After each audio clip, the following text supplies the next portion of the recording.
Oh shit. Oh shit. It's book 6. What up? Happy Wednesday. Thank you for joining me on an off day this week. We are starting book 6, chapter 1, The Tower of Cirith Ungol today.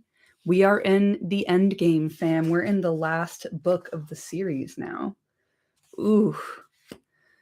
So, I'm just going to get started. It's a little bit of a longer chapter here, but we are back with Frodo and Sam. And we pretty much are just in media res. Y'all, sawed it. All right, so let's get going. Return of the King, Book 6, Chapter 1, The Tower of Cirith Ungol. Sam roused himself painfully from the ground. For a moment he wondered where he was, and then all the misery and despair returned to him. Me waking up every day. He was in the deep dark outside the undergate of the orc stronghold. Its brazen doors were shut. He must have fallen stunned when he hurled himself against them, but how long he'd lain there he did not know. Then he had been on fire, desperate and furious. Now he was shivering and cold. He crept to the doors and pressed his ears against them. Far within, he could hear faintly the voices of orcs clamoring, but soon they stopped or passed out of hearing, and all was still. His head ached, and his eyes saw phantom lights in the darkness, but he struggled to steady himself and think. It was clear, at any rate, that he had no hope of getting into the orc-hold by that gate. He might wait there for days before it was opened, and he could not wait. Time was desperately precious. He no longer had any doubt about his duty. He must rescue his master, or perish in the attempt. The perishing is more likely, and will be a... The perishing is more likely and will be a lot easier anyway, he said grimly to himself as he sheathed. That's a tough one for me, man. I have a hard time with sheathed sting, and turned away from the brazen doors.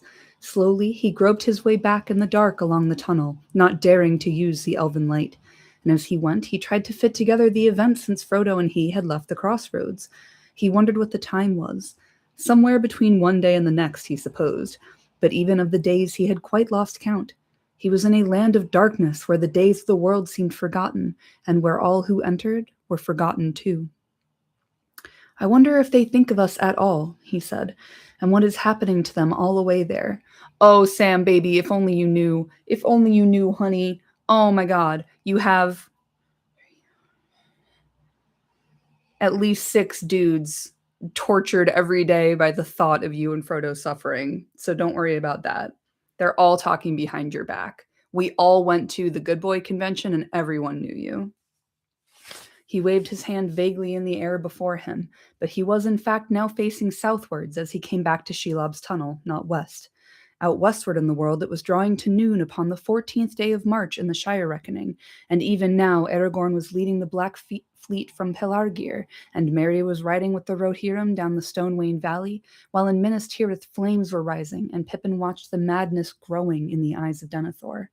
Yet, amid all their cares and fear, the thoughts of their friends turned constantly to Frodo and Sam. What I tell you, they were not forgotten, but they were far beyond aid, and no thought could yet bring any help to Samwise, Hamfast's son. He was utterly alone. I love this, situating of, where we're at in the timelines. Ugh, so good. Hey, everybody. Thanks for joining. Hey, Sting. I hope your appointment went well. You're made of gold? Oh, no. He came back at last to the stone door of the orc passage, and still unable to discover the catch or bolt that held it, he scrambled over as before and dropped softly to the ground. Then he made his way stealthily to the outlet of Shelob's tunnel, where the rags of her great web were still blowing and swaying in the cold airs. For cold they seemed to Sam after the noisome darkness behind, but the breath of them revived him. He crept cautiously out. All was ominously quiet. The light was no more than that of dusk at a dark day's end. Woo!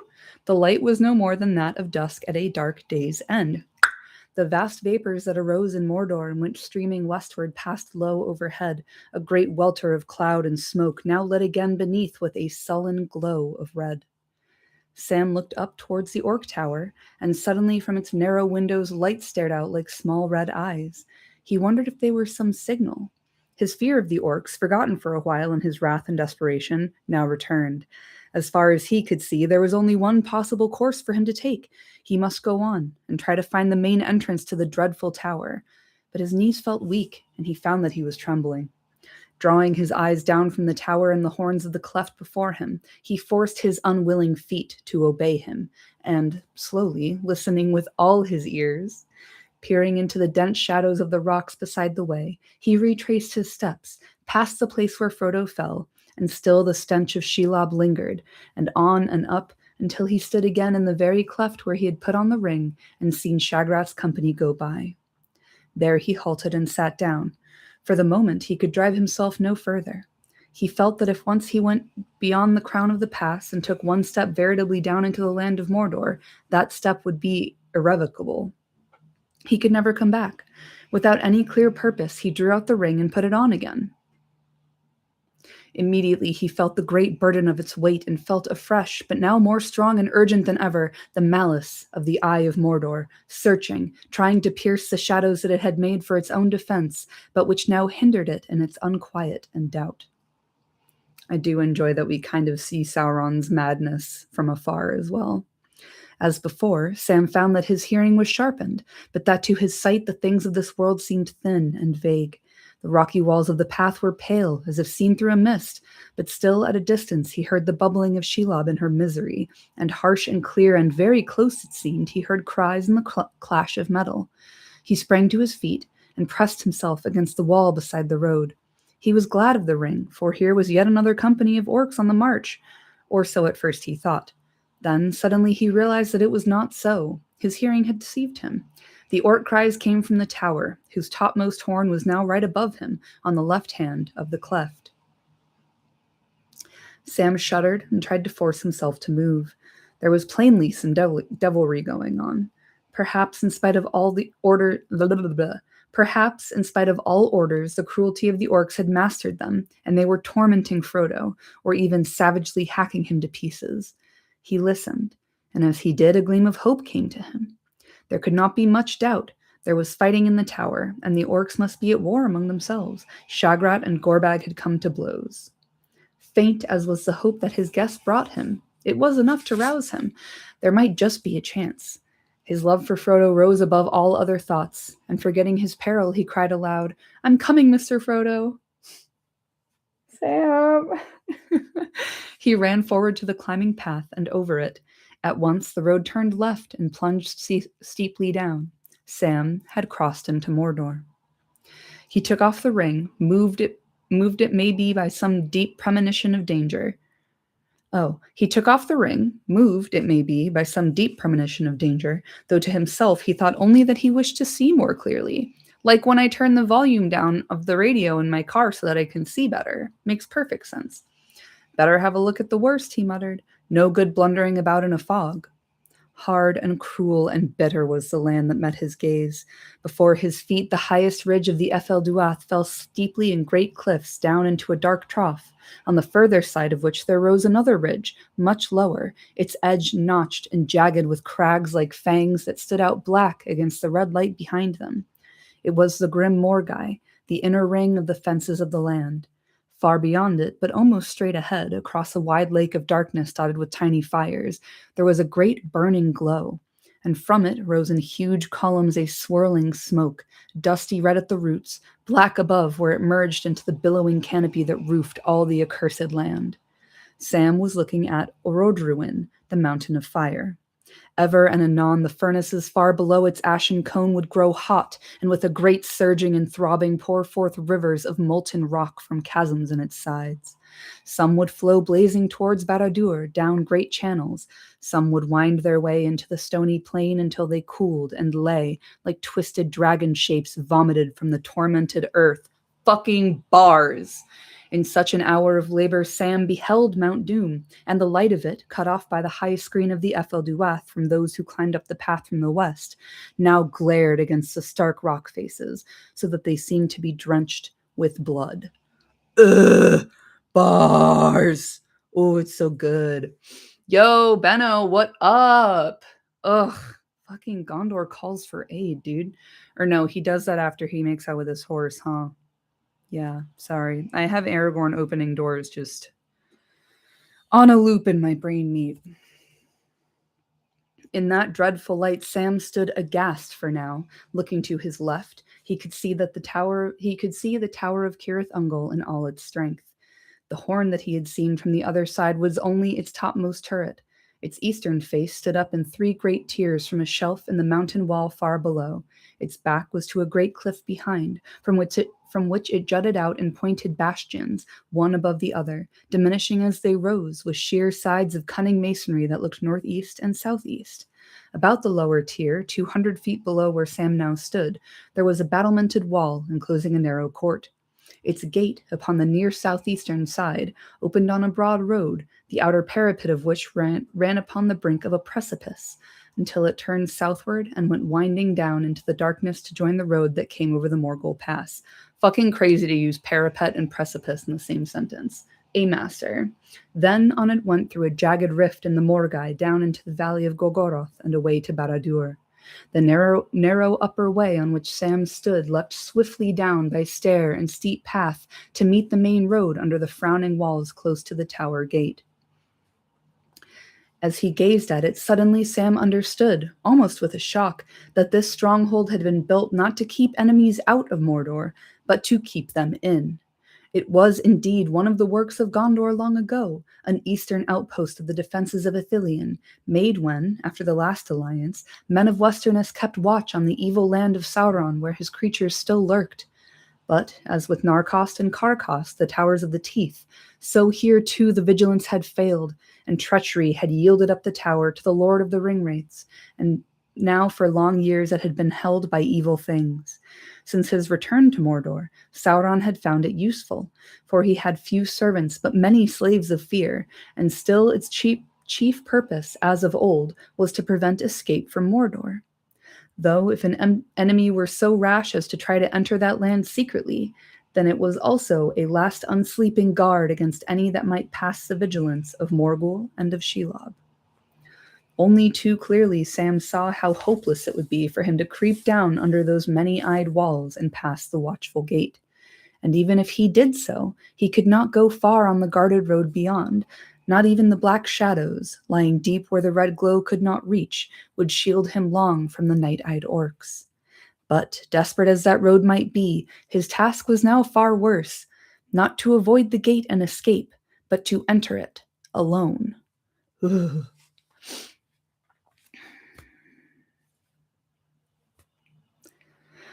His thought turned to the ring, but there was no comfort there, only dread and danger. No sooner had he come in sight of Mount Doom, burning far away, than he was aware of a change in his burden. As it drew near the great furnaces where, in the deeps of time, it had been shaped and forged, the ring's power grew, and it became more fell, untamable save by some mighty will. As Sam stood there, even though the ring was not on him, but hanging by its chain about his neck, he felt himself enlarged, as if he were robed in a huge, distorted shadow of himself, a vast and ominous threat halted upon the walls of Mordor. He felt that he had, from now on, only two choices: to forbear the ring, though it would torment him, or to claim it, and challenge the power that sat in its dark hold beyond the Valley of Shadows. Already the ring tempted him, gnawing at his will and reason. Wild fantasies arose in his mind, and he saw Samwise the Strong, hero of the age, striding with a flaming sword across the darkened land, and armies flocking to his call as he marched to the overthrow of Barad-dûr. And then all the clouds rolled away, and the white sun shone, and at his command the Vale of Golgoroth became a garden of flowers and trees, and brought forth fruit. He had only to put on the ring and claim it for his own, and all this could be. In that hour of trial, it was the love of his master that helped most to hold him firm. But also deep down in him lived still unconquered his plain hobbit sense. He knew, in the core of his heart, that he was not large enough to bear such a burden, even if such visions were not a mere cheat to betray him. The one small garden of a free gardener was all his need and due, not a garden swollen to a realm. His own hands to use, not the hands of others to command. And anyway, all these notions are only a trick, he said to himself. He'd spot me and cow me before I could do so much as shout out. He'd spot me pretty quick if I put the ring on now, in Mordor. Well, all I can say is, things look as hopeless as a frost in spring. Just when being invisible would be really useful, I can't use the ring. And if I ever get any further, it's going to be nothing but a drag and a burden every step. So what's to be done? He was not really in any doubt. He knew that he must go down to the gate and not linger any more. With a shrug of his shoulders, as if to shake off the shadow and dismiss the phantoms, he began slowly to descend. With each step, he seemed to diminish. He had not gone far before he shrunk again to a very small and frightened hobbit. He was now passing under the very walls of the tower, and the cries and sounds of fighting could be heard with his unaided ears. At the moment, the noise seemed to be coming from the court behind the outer wall. Samwise Gamgee, benevolent tyrant and landscape gardener. Yes. That's actually the name of my landscaping company. I'm really trying to get some viral interest going. But yeah, I love that the most that you could offer Sam to like tantalize him with the ring is a big, big garden. And he's like, nah, I don't even need all that anyway. The one small garden of a free gardener. I don't have time to get into this right now because we have to keep reading, but like when giant evil tech corporations borrow names and things from the Lord of the Rings, like, do you think they actually read it? Or do you think they just like their media literacy is so low that they like vastly misunderstood it? Or do you think they're just stealing names that they think sound cool? Because like, that's socialism, babe. I don't know. Sam was about halfway down the path when, out of the dark gateway into the red glow, there came two orcs running. They did not turn towards him. They were making for the main road, but even as they ran, they stumbled and fell to the ground and lay still. Sam had seen no arrows, but he guessed that the orcs had been shot down by others on the battlements or hidden in the shadow of the gate. He went on, hugging the wall on his left. One look upward had shown him that there was no hope of climbing it. The stonework rose 30 feet, without a crack or ledge, to overhanging courses like inverted steps. The gate was the only way. He crept on, and as he went he wondered how many orcs lived in the tower with Shagrat, and how many Gorbag had, and what they were quarreling about if that was what was happening. Shagrat's company had seemed to be about 40, and Gorbag's more than twice as large, but of course Shagrat's patrol had only been a part of his garrison. Almost certainly they were quarreling about Frodo and the spoil. For a second, Sam halted, for suddenly things seemed clear to him, almost as if he had seen them with his eyes. The mithril coat! Of course! Frodo was wearing it, and they would find it. And from what Sam had heard, Gorbag would covet it. But the orders of the Dark Tower were at present Frodo's only protection, and if they were set aside, Frodo might be killed out of hand at any moment. "Come on, you miserable sluggard," Sam cried to himself. "Now for it." He drew Sting and ran towards the open gate. But just as he was about to pass under its great arch, he felt a shock, as if he had run into some web like Shelob's, only invisible. He could see no obstacle, but something too strong for his will to overcome barred the way. He looked about, and then within the shadow of the gate he saw the two watchers. They were like great figures seated upon thrones. Each had 3 joined bodies, and 3 heads facing outward and inward and across the gateway, essentially the knights who say knee. I think that's a helpful mental image. The heads had vulture faces, and on their great knees were laid claw-like hands. They seemed to be carved out of huge blocks of stone, immovable, and yet they were aware. Some dreadful spirit of evil vigilance abode in them. They knew an enemy. Visible or invisible, none could pass unheeded. They would forbid his entry or his escape. I love that. Like giant cursed 3-headed gargoyles, essentially. Hardening his will, Sam thrust forward once again and halted with a jerk, staggering as if from a blow upon his breast and head.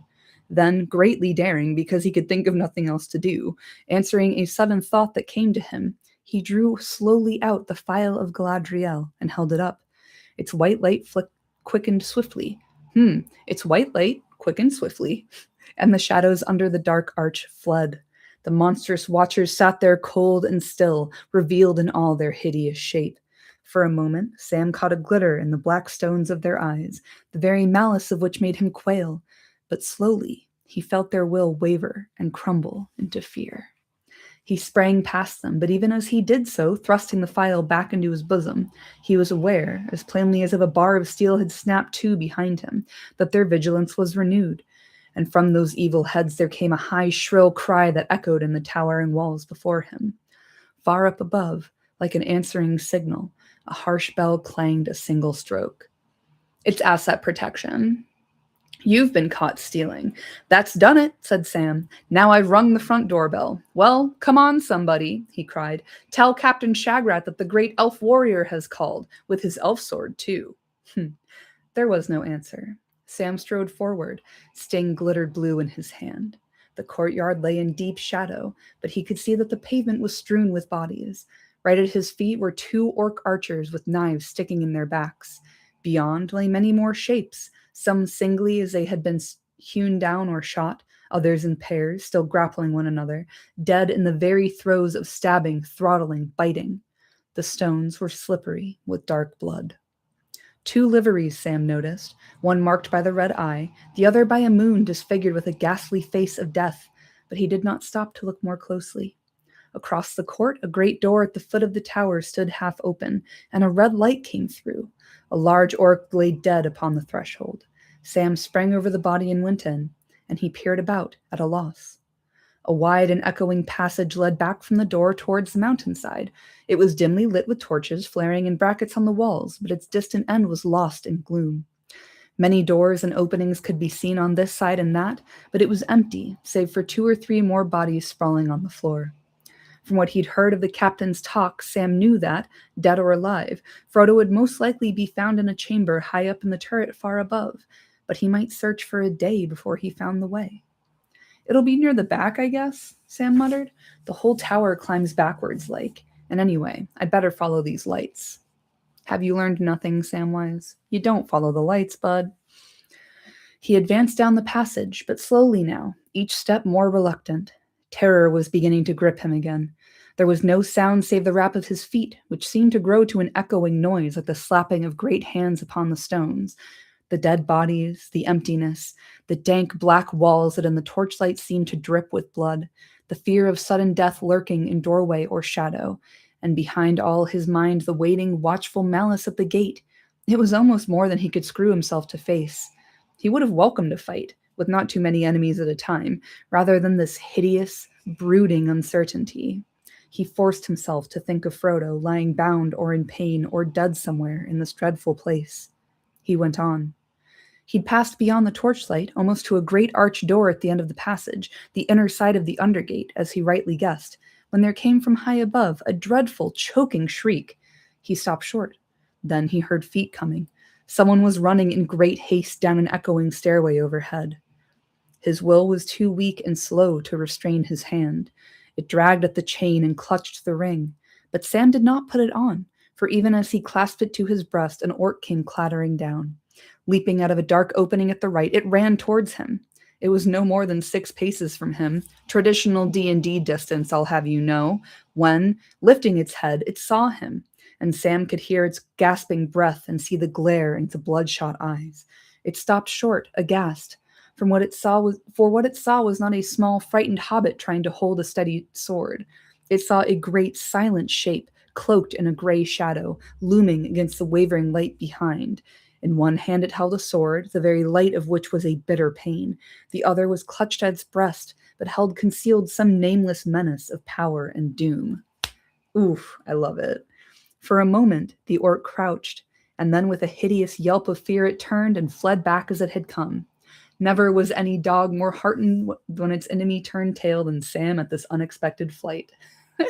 With a shout, he gave chase. "Yes, the elf warrior is loose," he cried. "I'm coming. Just you show me the way up or I'll skin you."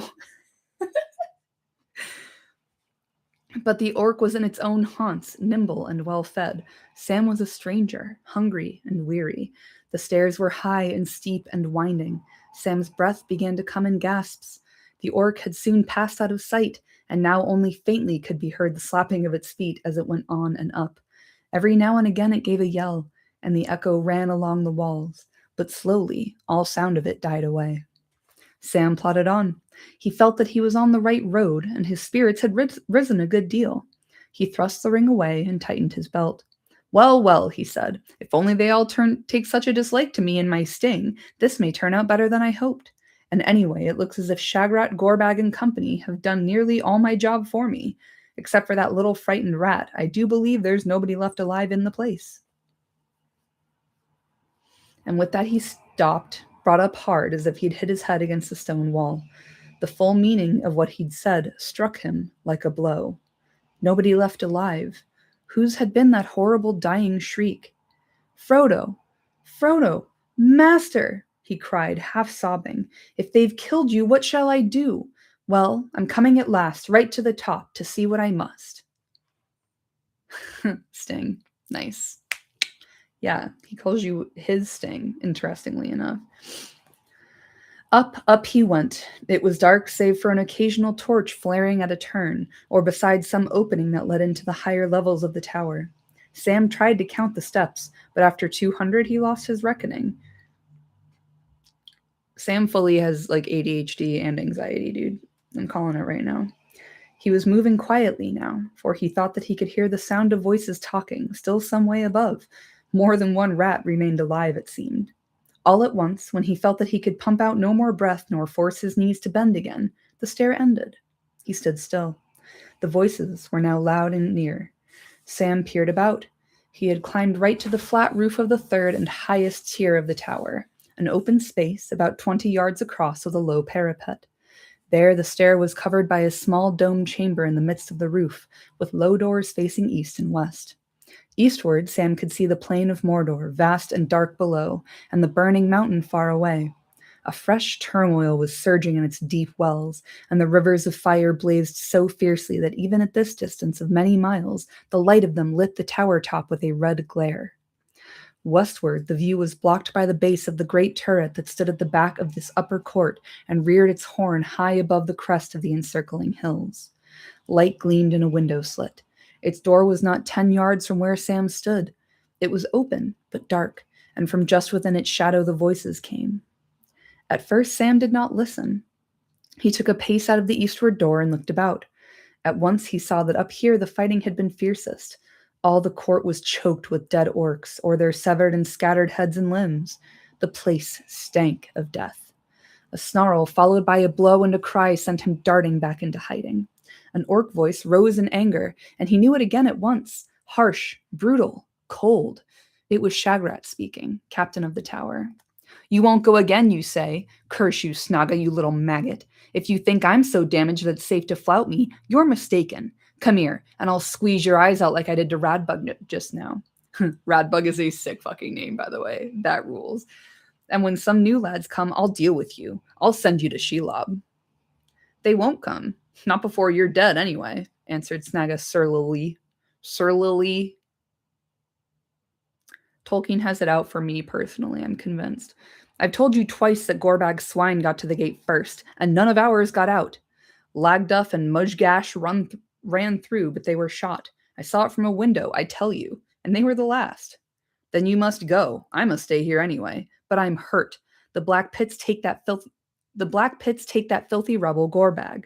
Shagrat's voice trailed off into a string of foul names and curses. I gave him better than I got, but he knifed me, the dung, before I throttled him. You must go, or I'll eat you. News must get through to Lugbors, or we'll both be for the Black Pits. Yes, you too. You won't escape by skulking here. I'm not going down those stairs again, growled Snaga. Be you captain or no. Nar, keep your hands off your knife, or I'll put an arrow in your guts. You won't be a captain long when they hear about all these goings-on. I've fought for the tower against those stinking Morgul rats, but a nice mess you two precious captains have made of things, fighting over the swag. I love when we get to have the orcs talking amongst each other because they all sound like disgruntled employees of a massive conglomerate, which is like kind of what they are. I think the Lord of the Rings movies kind of got the orcs right in many ways. I'm not talking about them being birthed by Earth embryo, which is fucking sick as hell, but like, come on.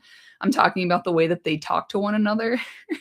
And like, they're really just blue collar workers, like at the end of the day.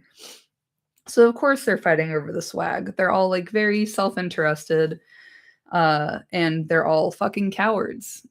I think it's really well done. That's enough from you, snarled Shagrat. I had my orders. It was Gorbag started it, trying to pinch that pretty shirt. Well, you put his back up being so high and mighty, and he had more sense than you anyway. He told you more than once that the most dangerous of these spies was still loose, and you wouldn't listen. And you won't listen now. Gorbag was right, I tell you. There's a fighter about, one of those bloody-handed elves or one of the filthy Tarks.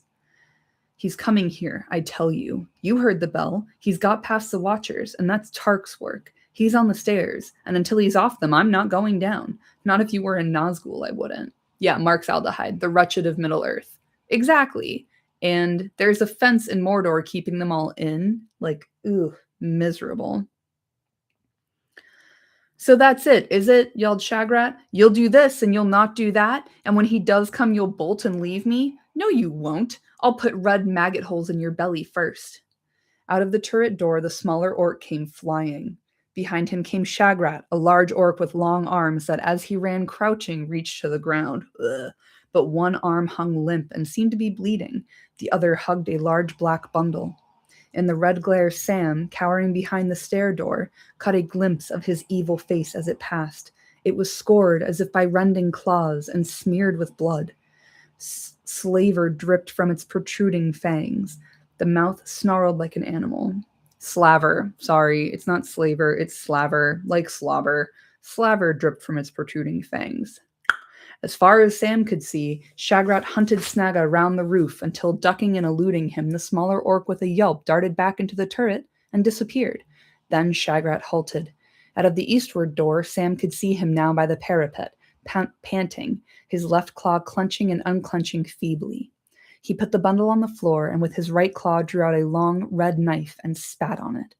Going to the parapet, he leaned over, looking down into the outer court far below. Twice he shouted, but no answer came.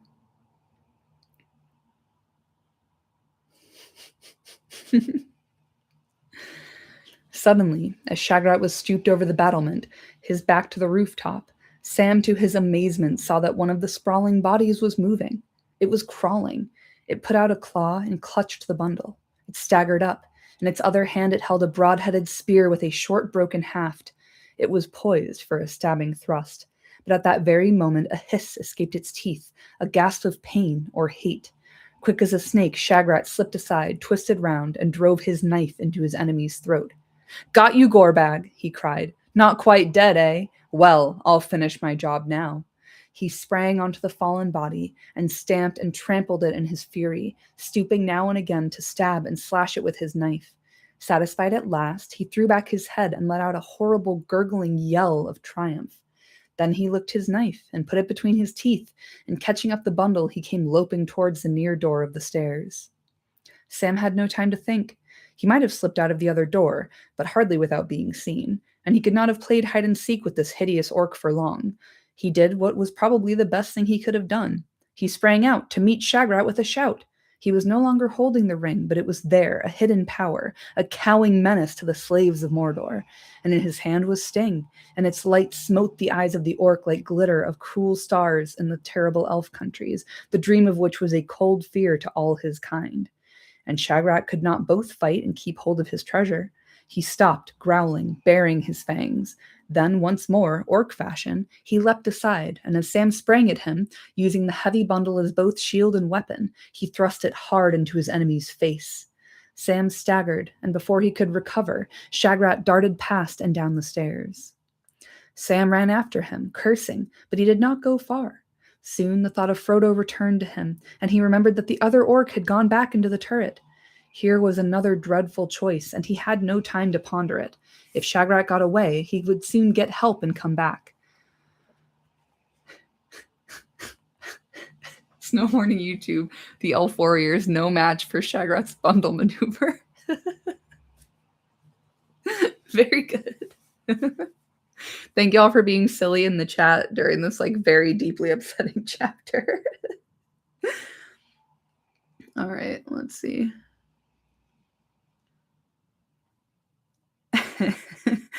Sam ran after him cursing, but did not go far. Yeah, he had no time to ponder his dreadful choice. If Shagrat got away, he would soon get help and come back. But if Sam pursued him, the other orc might do some horrible deed up there. And anyway, Sam might miss Shagrat or be killed by him. He turned quickly and ran back up the stairs. Wrong again, I expect, he sighed, but it's my job to go right up to the top first, whatever happens afterwards. Away below, Shagrat went leaping down the stairs and out over the court and through the gate, bearing his precious burden. If Sam could have seen him and known the grief that his escape would bring, he might have quailed. But now his mind was set on the last stage of his search. He came cautiously to the turret door and stepped inside. It opened into darkness, but soon his staring eyes were aware of a dim light at his right hand. It came from an opening that led to another stairway, dark and narrow. It appeared to go winding up the turret along the inside of its round outer wall. A torch was glimmering from somewhere up above. Softly, Sam began to climb. He came to the guttering torch fixed above a door on his left that faced a window slit looking out westward, one of the red eyes that he and Frodo had seen from down below by the tunnel's mouth. Quickly, Sam passed the door and hurried on to the second story, dreading at any moment to be attacked and to feel throttling fingers seize his throat from behind. He came next to a window looking east, and another torch above the door was a passage to a passage through the middle of the turret. The door was open, the passage dark save for the glimmer of the torch and the red glare from outside filtering through the window slit. But here, the stairs stopped and climbed no further. Sam crept into the passage. On either side there was a low door. Both were closed and locked. There was no sound after all. A dead end, muttered Sam. And after all my climb, this can't be the top of the tower. But what can I do now? He ran back to the lower story and tried the door. It would not move. He ran up again, and sweat began to trickle down his face. He felt that even minutes were precious, but one by one they escaped, and he could do nothing. He cared no longer for Shagrat or Snago or any other orc that was ever spawned. He longed only for his master, for one sight of his face or one touch of his hand. Y'all, I've said so many times that I'm not a Frodo and Sam shipper, but on this read, I'm kind of shipping Frodo and Sam a little bit. I get it. It's not subtext, dog. That's just in the text. He longed only for his master, for one sight of his face or one touch of his hand. That is tender romance, babe. Oh, happy Valentine's Day. At last, weary and feeling finally defeated, he sat on a step below the level of the passage floor and bowed his head into his hands. It was quiet. Horribly quiet. The torch that was already burning low when he arrived sputtered and went out, and he felt the darkness cover him like a tide. And then, softly, to his own surprise, there at the vain end of his long journey and his grief, moved by what thought in his heart he could not tell, Sam began to sing. His voice sounded thin and quavering in the cold, dark tower, the voice of a forlorn and weary hobbit that no listening orc could possibly mistake for the clear song of an elven lord. He murmured old childish tunes out of the Shire, and snatches of Mr. Bilbo's rhymes that came into his mind like fleeting glimpses of the country of his home. And then suddenly new strength rose in him, and his voice rang out, while words of his own came unbidden to fit the simple tune. Just real quick here, before I read this song, the invocation of Mr. Bilbo's rhymes and stories seems to bring strength to all of the hobbits at different times. Mr. Bilbo's rhymes and stories and songs are the whole reason that these four boys felt equipped to go on the road in the first place. This is not a thing that hobbits do, but Bilbo got all up in their little brains and was like, hey, turns out the world outside the Shire is fucking lit as fuck. You want to hear some stories and songs about it? I got you. And just, cultivated this kind of interest, this wonder for the wider world and all of the boys. And I like that this kind of feels like it's being divinely given to him. Words of his own came unbidden to fit the simple tune. In western lands beneath the sun, the flowers may rise in spring, the trees may bud, the waters run, the merry finches sing. Or there may be 'tis cloudless night, and swaying beaches bear the elven stars as jewels white amid their branching hair. Though here at journey's end I lie in darkness buried deep, beyond all towers, strong and high, beyond all mountains steep, above all shadows rides the sun, and stars forever dwell. I will not say the day is done, nor bid the stars farewell. Bars. Beyond all towers, strong and high, he began again, and then he stopped short. He thought that he heard a faint voice answering him, but now he could hear nothing. Yes, he could hear something, but not a voice. Footsteps were approaching. Now a door was being opened quietly in the passage above. The hinges creaked. Sam crouched down, listening. The door closed with a dull thud, and then a snarling orc voice rang out. Hola! You up there, you dunghill rat! Stop your squeaking or I'll come and deal with you. You heard? There was no answer. All right, growled Snagga, but I'll come up and have a look at you all the same and see what you're up to. Yes, no warning, YouTube. The gaffer was worried about Bilbo's bad influence on Sam, but he gracefully saw past it. Right? He learned Sam his letters, meaning no harm, mind you. So, I mean, I get it. Like, the gaffer needs Sam to stick around, but Sam has other shit to do. Sam's got a greater purpose here. The hinges creaked again, and Sam, now peering over the corner of the... Excuse me. Ooh. I love when I have to sneeze and burp at the same time and then neither of them happen. That's so satisfying. The hinges creaked again, and Sam, now peering over the corner of the passage threshold, saw a flicker of light in an open doorway and the dim shape of an orc coming out. He seemed to be carrying a ladder. Suddenly, the answer dawned on Sam. The topmost chamber was reached by a trap door in the roof of the passage. Snagga thrust the ladder upwards, steadied it, and then clambered out of sight. Sam heard a bolt drawn back. Then he heard the hideous voice speaking again. You lie quiet or you'll pay for it. You've not got long to live in peace, I guess, but if you don't want the fun to begin right now, keep your trap shut, see? There's a reminder for you. There was a sound like the crack of a whip. At that, rage blazed in Sam's heart to a sudden fury. He sprang up, ran, and went up the ladder like a cat. Oh my god, thank fuck. Everyone. West Valinor's here. Oh my god. Everyone's safe. Finally. He sprang and ran up the ladder like a cat. His head came out in the middle of the floor of a large round chamber. A red lamp hung from its roof. The westward window slit was high and dark. Something was lying on the floor by the wall under the window, but over it a black orc shape was straddled. It raised a whip a second time, but the blow never fell. With a cry, Sam leapt across the floor, sting in hand. The orc wheeled round, but before it could make a move, Sam slashed its whip hand from its arm. Howling with pain and fear, but desperate, the orc charged head down at him. Sam's next blow went wide, and thrown off his balance, he fell backwards, clutching at the orc as it stumbled over him. Before he could scramble up, he heard a cry and a thud. The orc in its wild haste had tripped on the ladder head and fallen through the open trapdoor. Sam gave no more thought to it. He ran to the figure huddled on the floor. It was Frodo. He was naked, lying as if in a swoon on a heap of filthy rags. His arm was flung up, shielding his head, and across his side there ran an ugly whipwheel. Frodo, Mr. Frodo, my dear, cried Sam, tears almost blinding him. It's Sam, I've come. He half lifted his master and hugged him to his breast. Frodo opened his eyes. Am I still dreaming? He muttered. But the other dreams were horrible. You're not dreaming at all, master, said Sam. It's real. It's me. I've come. I can hardly believe it, said Frodo, clutching him.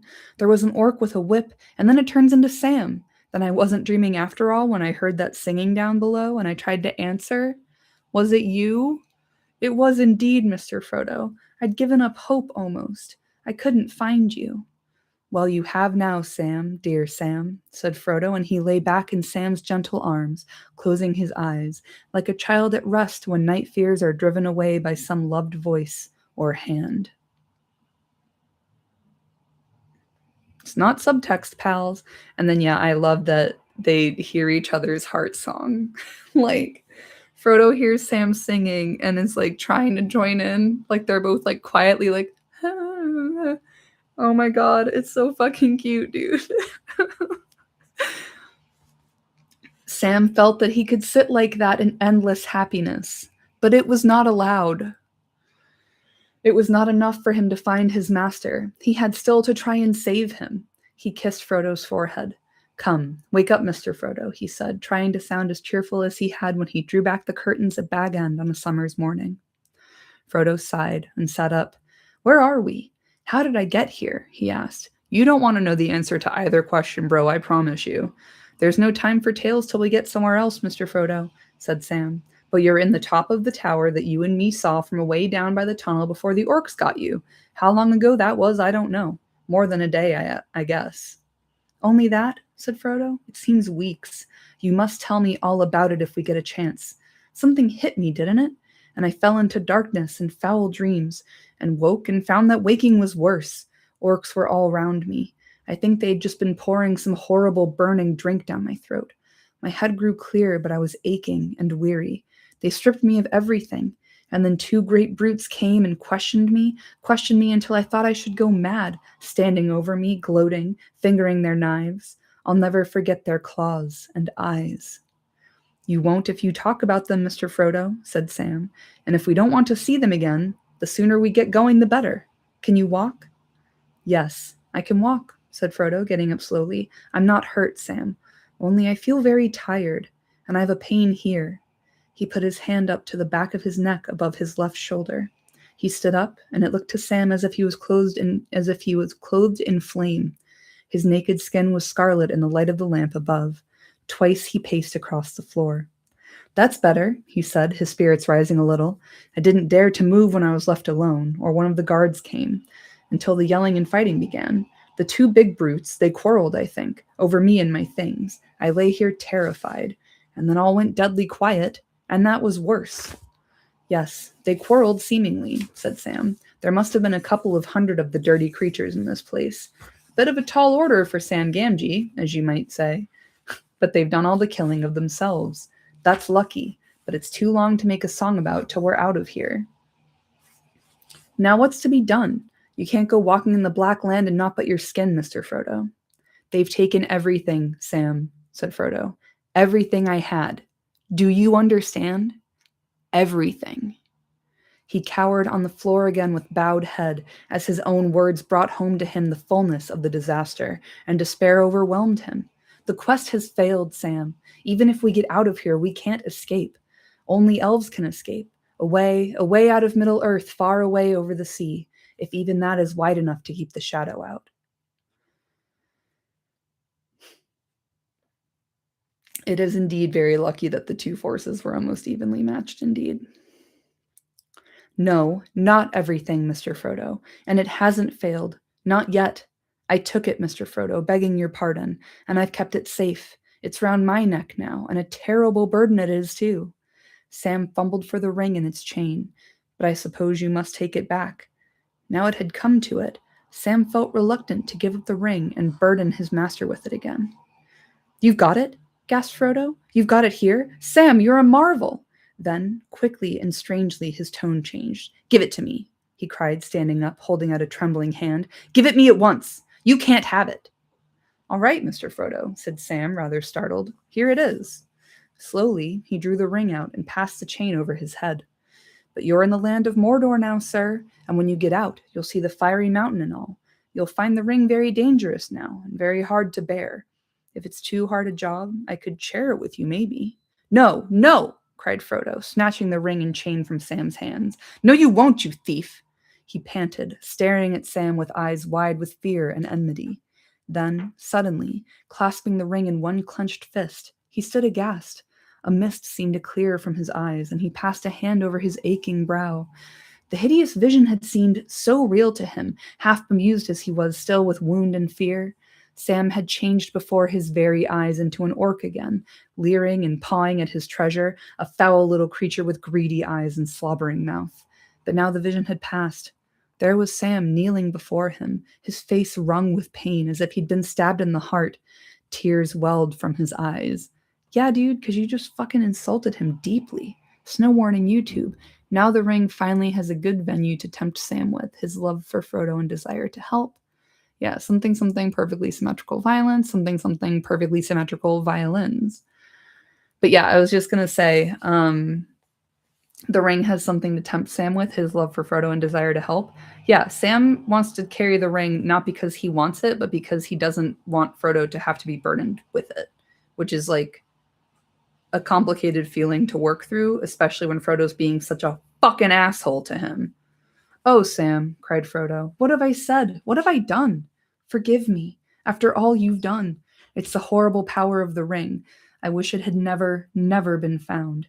But don't mind me, Sam. I must carry the burden to the end. It can't be altered.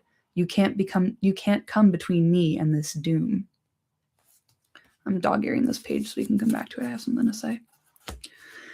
That's all right, Mr. Frodo, said Sam, rubbing his sleeve across his eyes. I understand. But I can still help, can't I? I've got to get you out of here. At once, see? But first you want some clothes and gear and then some food. The clothes will be the easiest part. As we're in Mordor, we'd best dress up Mordor fashion. And anyway, there isn't no choice. It'll have to be orc stuff for you, Mr. Frodo, I'm afraid. And for me, too. If we go together, we'd best match. Now put this round you. It's giving drag family resemblance. And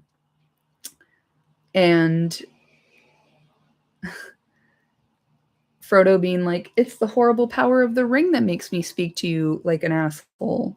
Like, oh, look what you've made me do. I don't know, man. There's like so many layers in here. I don't even know if Tolkien was aware that he was like writing an abusive relationship in these chapters.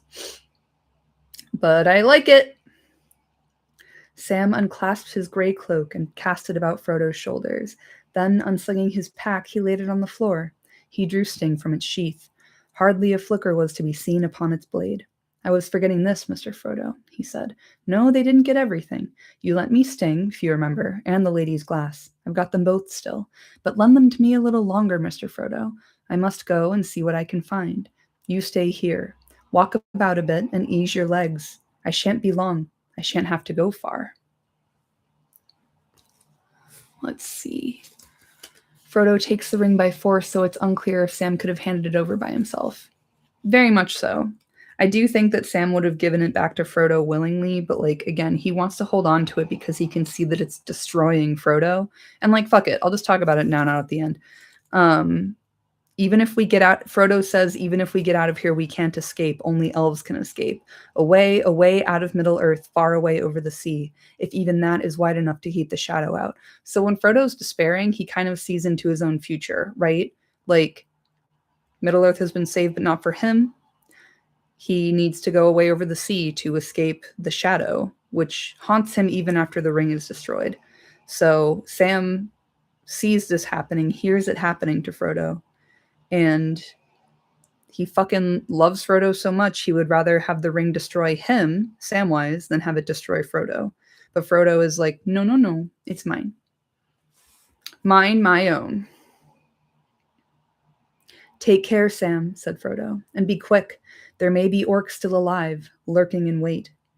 I've got to chance it, said Sam. He stepped to the trapdoor and slipped down the ladder. In a minute, his head reappeared. He threw a long knife on the floor. I just love Sam, like, popping up like a little meerkat. That's so funny. There's something that might be useful, he said. He's dead, the one that whipped you. Broke his neck, it seems, in his hurry. Now you drop the ladder if you can, Mr. Frodo, and don't you let it down till you hear me call the password. Elbereth, I'll call, what the elves say. No orc would say that. Let's see. Yeah, their relationship is very toxic. It's toxic all the way down. Always was. Crazy how insidious the ring is that Sam had to go to the Undying Lands even though he had it for like a day. Yeah, I do think Sam's passage to the Undying Lands is half as a ring bearer and half as a hopeless eternal simp for Frodo Baggins. I figured he went because he wanted to be with his boy. Yeah, I think it's kind of like 6 of one and half a dozen of the other. Half of one and 6 a dozen of the other. But yeah, Sam technically gets to go because he carried the ring for like whatever, 18 hours. But I think, yeah, it's Porque no los dos. Like, he wanted to be with Frodo and he qualified for passage to the Undying Lands because he carried the ring. And also, Sam now knows how heavy the burden is, so it's even more difficult for him to give it back to Frodo because he knows it's fucking killing Frodo. Like, Frodo's kind of past the point of no return here already, and Sam is still trying to save him. It's fucking devastating. Frodo sat for a while and shivered, dreadful fears chasing one another through his mind. Then he got up, drew the grey elven cloak about him, and to keep his mind occupied began to walk to and fro, prying and peering into every corner of his prison. It was not very long, though fear made it seem like an hour at least, before he heard Sam's voice calling softly up from below. Elbereth, Elbereth. Frodo let down the light ladder. Up came Sam, puffing, heaving a great bundle on his head. He let it fall with a thud. Can we go to Valinor for ring bearer by proxy? Yeah, I think so, right? Like, it never says anywhere that it's not transferable, so maybe they should have worked on their fine print a little bit more. Quick now, Mr. Frodo, Sam said. I've had a bit of a search to find anything small enough for the likes of us. We'll have to make do. But we must hurry. I've met nothing alive, and I've seen nothing, but I'm not easy. I think this place is being watched. I can't explain it, but, well, it feels to me as if one of those foul flying riders was about, up in the blackness where he can't be seen. He opened the bundle. Frodo looked in disgust at the contents, but there was nothing for it. He had to put the things on or go naked. There were long, hairy breeches of some unclean beast fell, and a tunic of dirty leather. He drew them on. This is why you wash vintage clothing before you wear it, by the way. Fucking pro tip. Over the tunic went a coat of stout ringmail, short for a full-sized orc, too long for Frodo, and heavy. About it he clasped a belt, at which there hung a short sheath holding a broad-bladed stabbing sword. Sam had brought several orc helmets. One of them fitted Frodo well enough, a black cap with iron rim, and iron hoops covered with leather upon which the evil eye was painted in red above the beak-like nose guard. Which is why they look like fucking birds in the movie, I think. The Morgul stuff, Gorbag's gear, was a better fit and better made, said Sam, but it wouldn't do, I guess, to go carrying his tokens into Mordor, not after this business here. Well, there you are, Mr. Frodo. A perfect little orc, if I may make so bold. At least you would be if we could cover your face with a mask, give you longer arms, and make you bow-legged. This will hide some of the telltales. He put a large black cloak round Frodo's shoulders. Now you're ready. You can pick up a shield as we go. Yeah, thank you, Mark Saldehyde. A leather tunic on bare skin and hairy trousers. My boy is getting fucking blistered. He's getting chafing. Like, ugh, his nipples are bleeding. Fucking awful. And I also like Sam being like, you can pick up a shield as we go. Like, Sam has clearly played a role-playing game before. What about you, Sam? Said Frodo. Aren't we going to match? Twinsies. Well, Mr. Frodo, I've been thinking, said Sam. I'd best not leave any of my stuff behind, and we can't destroy it. And I can't wear orc mail over all my clothes, can I? I'll just have to cover up. He knelt down and carefully folded his elven cloak. It went into a surprisingly small roll. Then he put it into a Pringles can. No, I'm kidding. Then he put it into his pack that lay on the floor. Standing up, he slung it behind his back, put an orc helm on his head, and cast another black cloak about his shoulders. There, he said. Now we match near enough, and now we must be off. I can't go all the way at a run, Sam, said Frodo with a wry smile. I've been slacking on my cardio. I hope you've made inquiries about inns along the road, or have you forgotten about food and drink? Where is Frodo finding this hobbitry at this time? Frodo, is it 'cause you got to have a break from the ring, my son? Ugh! Save me, but so I had, said Sam. He whistled in dismay.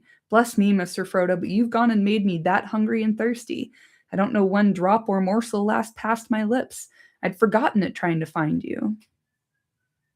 He's obsessed. But let me think. Last time I looked, I'd got about enough of that whey bread and of what Captain Faramir gave us to keep me on my legs for a couple of weeks at a pinch. But if there's a drop left in my bottle, there's no more. That's not going to be enough for two no-how. Don't orcs eat and don't they drink? Or do they just live on foul air and poison? No, they eat and drink, Sam. The shadow that bred them can only mock, it cannot make. Not real new things of its own. I don't think it gave life to the orcs. It only ruined them and twisted them. And if they are to live at all, they have to live like other living creatures. Foul waters and foul meats they'll take if they can get no better, but not poison. They've fed me, and so I'm better off than you. There must be food and water somewhere in this place.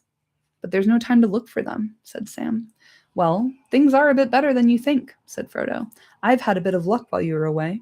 Indeed, they did not take everything. I've found my food bag among some rags on the floor. They rummaged it, of course, but I guess they disliked the very look and smell of the lembas, worse than Gollum did. It's scattered about, and some of it is trampled and broken, but I've gathered it together. It's not far short of what you've got. But they've taken Faramir's food, and they've slashed up my water bottle. Good thing the 5-second rule applies here, Frodo. Dear God.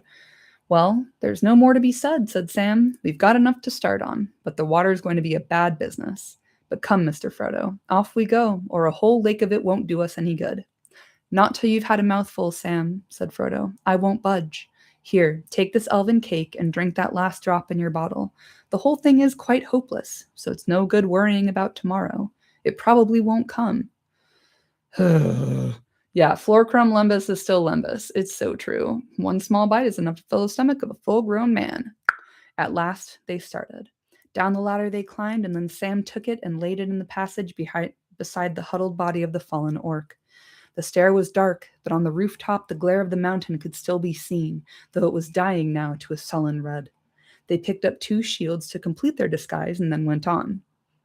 So add a +3 to their defense, thank you. Down the great stairway they plodded. The high chamber of the turret behind, where they'd met again, seemed almost homely. They were out in the open again now, and terror ran along the walls. All might be dead in the tower of Cirith Ungol, but it was steeped in fear and evil still. At length they came to the door upon the outer court, and they halted. Even from where they stood, they felt the malice of the watchers beating on them, black, silent shapes on either side of the gate through which the glare of Mordor dimly showed, and they threaded their way among the hideous bodies of the orcs. As they threaded their way among the hideous bodies of the orcs, each step became more difficult. Before they even reached the archway, they were brought to a stand. To move an inch further was a pain and weariness to will and limb. Frodo had no strength for such a battle. He sank to the ground. I can't go on, Sam, he murmured. I'm going to faint. I don't know what's come over me. I do, Mr. Frodo, said Sam. Hold up now. It's the gate. There's some devilry there. But I got through, and I'm going to get out. It can't be more dangerous than before. Now for it. Sam drew out the elven glass of Galadriel again, as if to do honor to his hardihood, and to grace with splendor his faithful brown hobbit hand that had done such deeds. The phial blazed forth suddenly, so that all the shadowy court was lit with a dazzling radiance like lightning, but it remained steady and did not pass. Gilthoniel, a Elbereth, Sam cried. For why he did not know, his thoughts sprang back suddenly to the elves in the Shire, and the song that drove away the Black Rider in the trees. Aya, Elenion, and Kalima, cried Frodo once again behind him.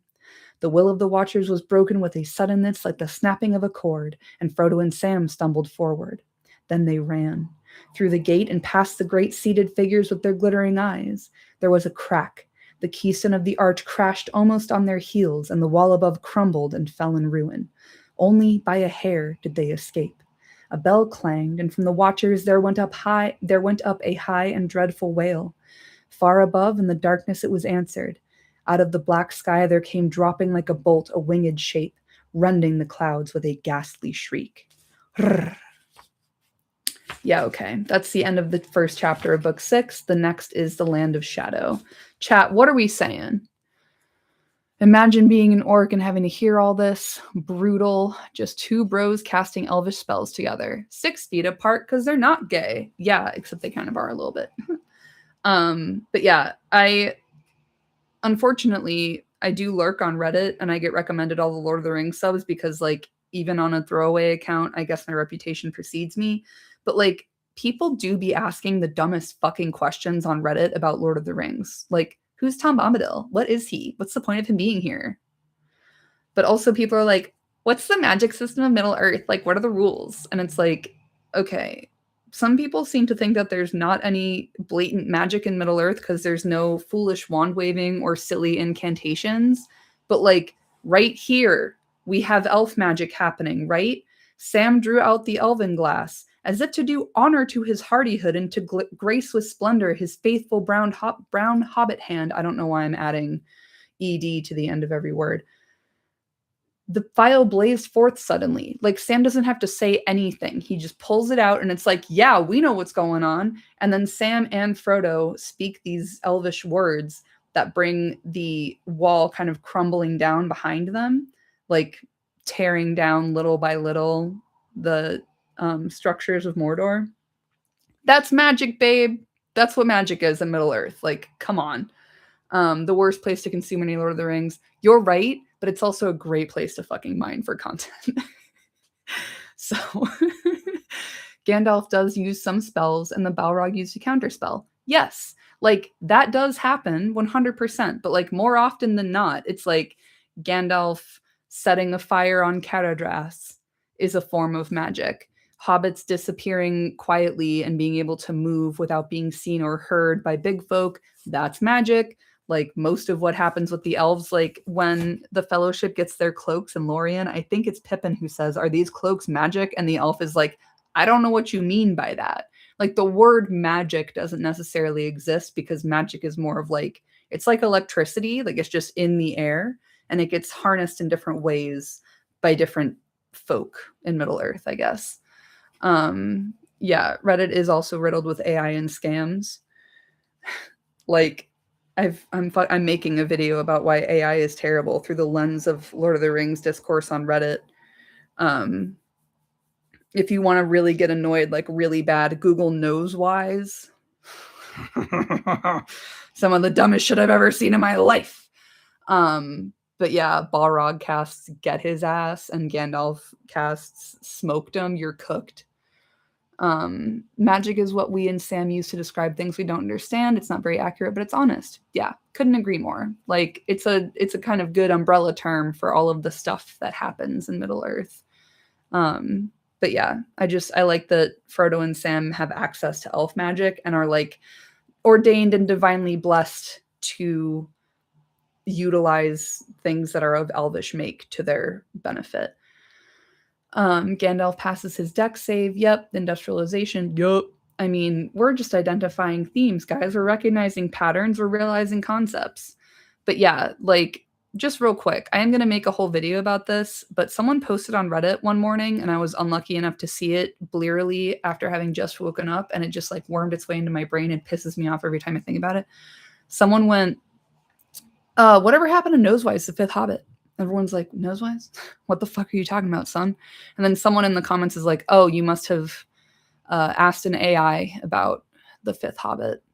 And the guy's like, yep. And it gave me all of this information about Nosewise, but I can't find anything else about him in the books or in History of Middle Earth or anything. And everyone's like, yeah, because he doesn't exist. AI invented that. Like, if there is a fifth Hobbit, it's Fredegar Bolger. Get your fucking head out of your ass. So, yeah, it's just deeply annoying to me, and I know it would be deeply annoying to Tolkien to think that any artificial intelligence would have the fucking gall, audacity, nerve, and gumption to think that it could invent something that would fit into Tolkien's Middle Earth. And it's a hobbit named Nosewise. Get the fuck out of here. Ooh, my blood is boiling. It makes me so angry. Yeah. That's all I got for y'all just now, I think. I chatted about the thing that I had dog-eared a page for. I have so many markers in this book. But yeah, we'll be continuing on into the Land of Shadow next week. So keep an eye on my channel, my Instagram, my Discord for when that's happening. And thank y'all again for being here with me. Oh my God. I wonder what AI says about the quick duck that saves Sam and Moria. Yeah, AI has a lot to say about a lot of different aspects of Middle Earth, all of them absolutely confounding to me personally.